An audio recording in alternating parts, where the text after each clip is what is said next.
که مثلا چه شد، چجوری اسم برنامه شد گوشت آسمانی که من اصلا خودم تو ذهنم نبود. دوستم پیشنهاد کرد، اصلا بعدم که دیدم اسم اون کتاب دقیقی گوشت آسمانی است. تو میدونستی یه کتاب پس دیگه.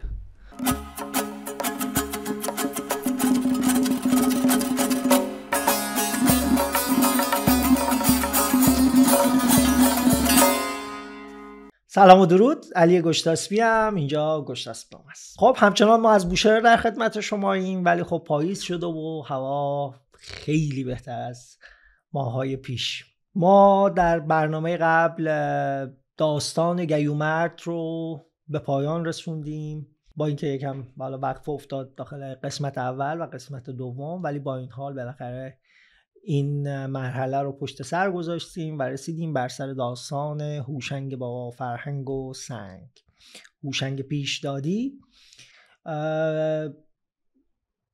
بدون صحبت اضافه وارد متن بشیم. قسمت پادشاهی و هوشنگ کلاً 25 بیت هست حدوداً، که 24 بیت هست.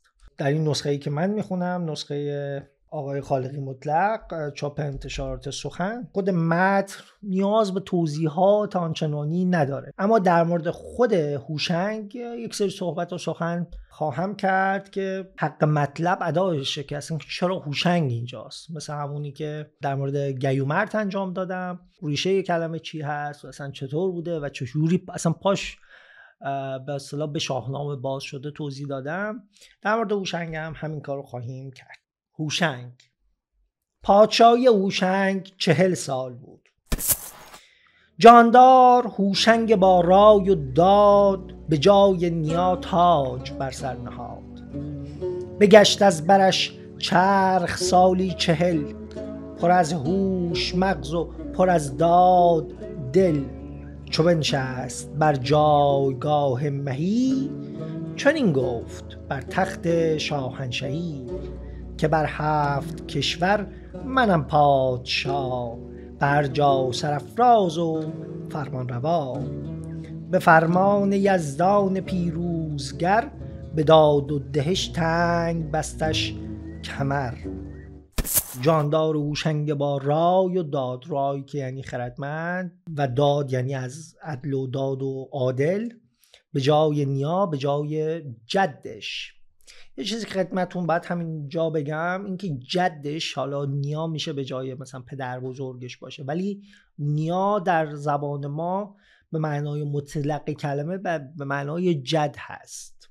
جدم معنی میده دیگه، شما به پدر بزرگ هم میبینید بگید نیای من هست. در متون اوستایی هوشنگ در واقع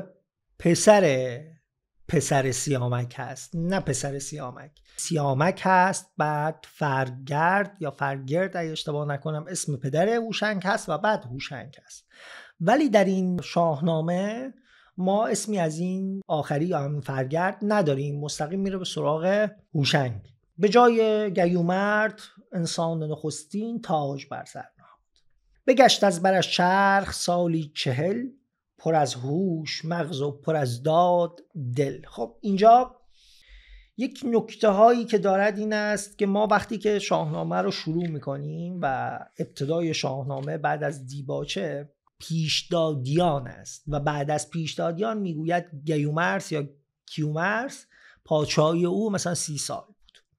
این کلمه پیشداد در زبان پهلوی پیشداد این لقب هوشنگ هست، اصلا ربطی به کیومرث نداره، ولی در شاهنامه سر پیشدادیان شده کیومرث، در صورتی که در اوستا اولین پیشداد یا اصلا خود لقب پیشداد مختص هوشنگ هست. این نکته‌ای بود که اینجا خواستم خدمتتون بگم. و خود کلمه هوشنگ، کلمه‌اش در پهلوی دوره هوشنگ، خیلی از کلماتی که در زبان پهلوی استفاده می‌شده ما هنوز هم داریم استفاده می‌کنیم، یعنی مثل خوردن، خردن، خواهر، خورشید، اینا همه پهلویه و خیلی هم شبیه همون دوران داریم تلفظشون می‌کنیم. حالا یکم شاید مثلا پهلوی‌ها میگفتن خواهر، همونجوری که هنوز کردهای عزیز میگن، ولی ما مثلا در فارسی معمول امروزه کردیمش خواهر. زبان کلا میل به سادگی داره. سخنوران یک زبان کلن در زبان عامیانه میل به این دارن که زبان رو ساده کنن. یعنی شما الان همین چند دهه‌ای هم بخواید در نظر بگیرید، دهه به دهه زبان رو گویندگان اون زبان ساده تر میکنند، نه ادبیاتشو، اون کسایی که به صورت معمول سخن میگن دیگه. منظورم نوجوان و جواناست، دیدیم چجوری صحبت میکنن، ما خودمون هم حالا شاید همینجوری بودیم در زمانی که نوجوان بودیم. پس هوشنگ به معنای با لقب پیشداد، در واقع پیشداد هوشنگ هست، نگهی اومد. و در مورد اینکه خود معنای اسمش چه هست اختلاف بسیار زیاده. در خود اوستا و دینکر و یشت‌ها مثلا یه جایی هوشنگ اسمش اومده و یه جایی اصلا اسمش نیست، یا مثلا در مرتبه پایین‌تر اسمش هست، که اینا اختلاف نظرهای اساسی رو ایجاد کرده. وجه اشتقاق یا وجهی که این اسم ازش تلخیص شده، یعنی اسم هوشنگ رو تقریبا میتونیم بگیم به 2 یا 3 مطلب سخن گفتن در موردش. یکی این که اولین کسی که قانونگذار بود، یکی این که اولین کسی بود که رسم شاهی رو بنیان گذاشت، یعنی آیین شاهی رو تدوین کرد، و دیگر این که اولین کسی بود که مسکن ساخت.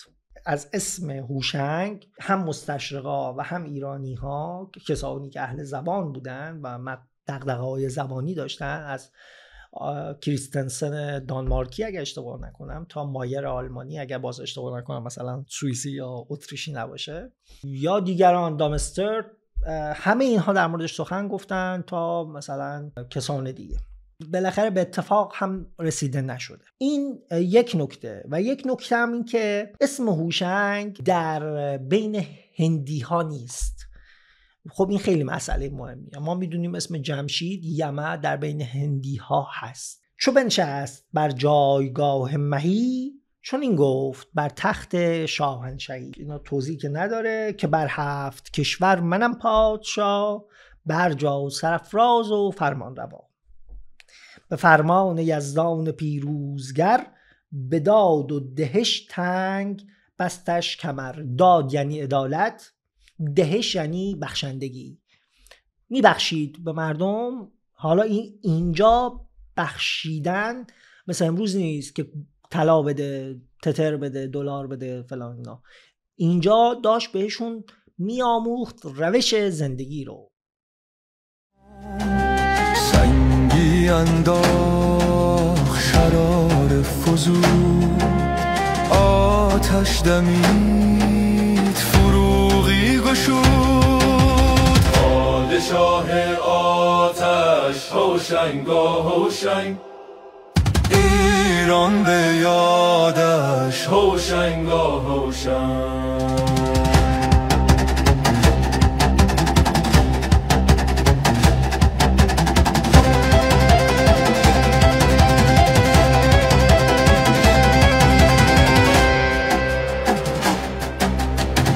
به سنگ و خاک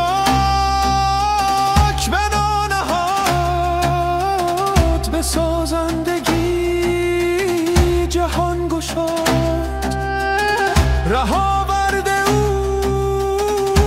آتش و داد، شب را بکشت و روشنی زاد. پادشاه آتش هوشنگا هوشنگ. وزان پس جهان یکسر آباد کرد، همه روی گیتی پر از داد کرد. نخستین یکی گوهر آمد به چنگ، به داتش از آهن جدا کرد سنگ. سر مایه کرد آهن آبگون، کزان سنگ خارا کشیدش برون. چو بشناخت آهنگری پیشه کرد، گراز و تبر اره و تیشه کرد. چون این کرده شد چاره آب ساخت، ز دریاب هامونش اندر بتاخت. خب بیت ششم با این شروع میشه: وزان پس جهان یکسر آباد کرد. شروع کرد به سازندگی و آبادی جهان. همه روی گیتی پر از داد کرد، همه جهان رو پر از عدالت کرد. نخستین یکی گوهر آمد به چنگ، که اینجا اسم نمیبره ولی ما میدونیم اون گوهری که به دست هوشنگ میرسه، اولین گوهر آتش هست. اگه یادتون باشه در دیباچه فردوسی اینجوری میگه چون این 4 گوهر به جای آمدند، ز بهر سپنجی سرای آمدند. گوهرها یک اندر دگر، اگه یادتون باشه اونجا گوهر به معنای آب، آتش، باد، خاک. پس اینجا چرا آب، آتش و آب، باد و خاک نیست؟ چون به وسیله آن گوهر نخستین یکی گوهر آمد به چنگ، به وسیله این گوهری که به دستش اومد، به چنگش اومد، که چه بود؟ به آتش از آهن جدا کرد سنگ. اون گوهر آتش بود که باهاش از سنگ خارا، سنگ آهن رو جدا کرد. سر مایه کرد آهن آبگون. آبگون یعنی درخشان. آب هم نماد روشنی هست دیگه. دیدین داخل ضرب‌المثلمون توی زبان عامیانه آب میریزه میگن روشناییه. این دقیقاً به نظر ایرانی ها آب یکی از مظاهر نور و روشنایی هست. و آبگون کلمه یعنی شبیه آب. آبگون شبیه آب. آهنی که شبیه آب هست. آهن آبگون میشه آهن درخشنده. وقتی که بشناخت آهن رو، ساختار آهن رو شناخت، آهنگری پیشه کرد. این آقا یعنی هوشنگی که رسم شاهی رو بنیان میگذارد، که واقعا هم به نظر من همین طور هست، یعنی از اوستا و اینها هم چنین برمیاد، کارگری میکرده. خیلی من این شاه رو دوست دارم، شاهی که خیلی زحمت میکشن. عصر آهن هم با این آقای هوشنگ ما میتونیم بگیم شروع شده. شما تو عصر آهن، آیرون ایج به قول فرنگی ها، شما توقع این نداری که طرف مثلا تاج رو سرش گذاشته و تاج مروارید نشان و خدم و حشم دورش باشن دستور بده، که نه، یه انسان عادیه ولی برتر از باقی است. آهنگری پیشه کرد، گراز و تبر اره و تیشه کرد. تنها کلمه‌ای که ما امروز دیگه استفاده نمی‌کنیم گراز هست، بقیه رو استفاده می‌کنیم تبر، اره، تیشه، هر سه رو استفاده می‌کنیم. گراز هم به معنای بیل هست. گراز و تبر، اره و تیشه کرد. چرا گراز؟ چون گراز هم دقیقاً مثل گرازه، همینطوری دیگه. گراز هم زمین رو با این شاخاش میکنه. بیل هم دقیقاً شبیه گرازه. حالا اون 2 تا دندانه داره، اون دقیقاً 2 تا دندانه داره، حالا یه بسته میشه و اینها، ولی هر دو زمین رو میکنن. چون این کرده شد چاره آب ساخت. وقتی که آهنگری رو به یک جایی رسون، همین گراز و تبر، اره و تیشه کرد، رفت سراغ آب که چیکار کنه؟ ز دریا به هامونش اندر بتاخت. آب رو از دریا به روی خشکی کشید. خب دریا در زبان فارسی به معنای رود هست، دریاچه هست و به معنای خود دریا هم هست. و اینجا وقتی میگه ز دریا، احتمال قریب به یقین رود هست، یعنی از طریق رودها کانال کشی کرد و این آبها رو قلن هدایت کرد. اینم 5 بیت بعدی. به جوی و بکشت آب را راه کرد، به فرکی رنج کوتاه کرد. چراگاه مردم بدین برفزود، براگندن تخم و کشت و درود. بورزید پس هر کسی نان خیش، برنجید و بشناخت سامان خیش. بدان ایزدی جاه و فر کیان، ز نخجیر و گور و گوزن ژیان. جدا کرد گاو و خر و گوسپند، به ورز آورید آنچه بود سودمند. به جوی و بکشت یعنی چی؟ همون آب رو به جوی و بکشت، آب را راه کرد، براشون مجرا ساخت، کانال سازی کرد و شروع کرد زمین ها رو به صورت یه سری به قولن روشمندتری آبیاری کرد و بهشون آب رسوند. و بعد چه اتفاقی افتاد؟ اینها رو با فر کیانی کرد. فر کیانی حاله نور نیست، مثل این رینگ لایت اینجا نیست که پشت سر من بذاری بگن این فر کیانی داره. به فر کیانی رنج کوتاه کرد. به اون خردش، با اون علم و فرزانگی که داشت، رنج مردم رو کوتاه کرد. چراگاه مردم بدین برفزود، زمینای کشاورزی مردم رو هم بیشتر کرد. پراگندن تخم و کشت و درود، به مردم روش کشاورزی رو هم یاد داد. خسرو پرویز در یک نامه‌ای که نوشته یا فرمانی که داده به مردم میگه، به فرماندارانش خطاب کرده که با مردم و دهقانان به خوبی رفتار کنید و همینجور توضیح میده که چرا و چرا و چرا. یکی جایش هست میاد میگه همین دهقان ها هستند که شغل و منش هوشنگ رو داشتن، یعنی هوشنگ هم دهقان بود و هم شاه بود. بورزید پس هر کسی نان خیش، برنجید و بشناخت سامان خیش. برنجید و بشناخت سامان خیش، وجود خونش هم پیدا. سامان البته من فکر میکنم معنایی که اینجا کردن از سامان منظور حدود زمینش هست، حدود زمینش رو شناخت. ما هنوز داخل منطقه خودمون به حدودهای زمینهای کشاورزی میگن سامون که همون سامان هست. بدان ایزدی جاه و فر کیان، دوباره به واسطه تاییدیه که از طرف خدا داشت، ز نخجیر و گور و گوزن ژیان که همش مشخصه. نخجیر شده الان شکار، چه بز کویی، از بز کویی و گور خر و گوزن ژیان گوزن دلاور.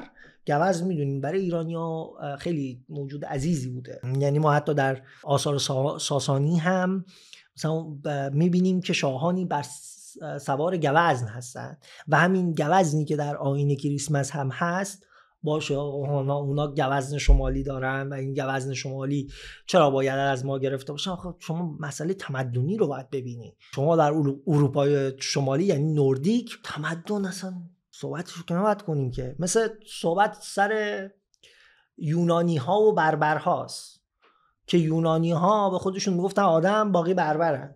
مجسمه یا نقاشی هایی که از ایرانی ها و یونانی ها یا نبردهایی که بین ایرانی ها و یونانی ها هست میبینی، واقعا متوجه میشه که کی بربر هست و کی متمدن. چجوری؟ از اونجایی که یونانی ها لختن کلن، یعنی تو جنگ ها حتی پاپوش هم پاش نیست، یعنی کفش هم پا نداره و یه کلاهخود، یه شمشیر، یه سپر. این به دو دلیل بوده ها. اینا برای خودشون البته دلیل هم داشتن. یکی این که میگفتن ما لخت زایده میشیم و لخت میبیریم. این هم از اون چیزاییه که ما باش برخورد میکنیم دیگه.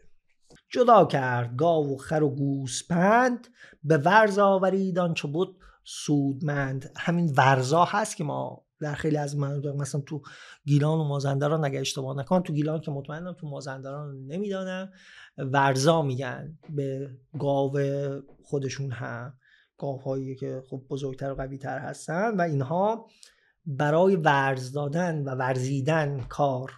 این خره برای کار، مثلا این گوسفنده مثلا برای فلان و اینم گاوه. اینا رو همه رو برای کار ازشون استفاده کرد.